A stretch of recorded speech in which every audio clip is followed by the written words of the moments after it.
Ayan, good morning ka farmers. Ito na yung ating punla na sinabog ng October 7 na inakala nating hindi tumubo lahat. Dahil sa ganda ng land preparation, ilagyan natin ng kanal yung pagitan ng ating punla.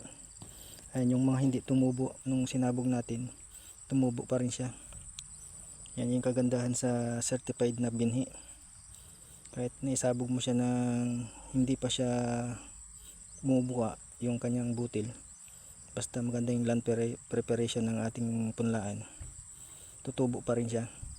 Ayan. Yung pinagpaguran natin yung nilagyan ng kanal yung pagitan.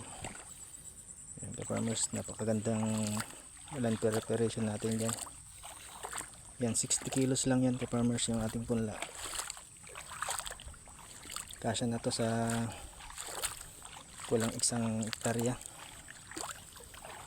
Kasi natamna na natin iba. May nauna na tayong natamna na yung farmers.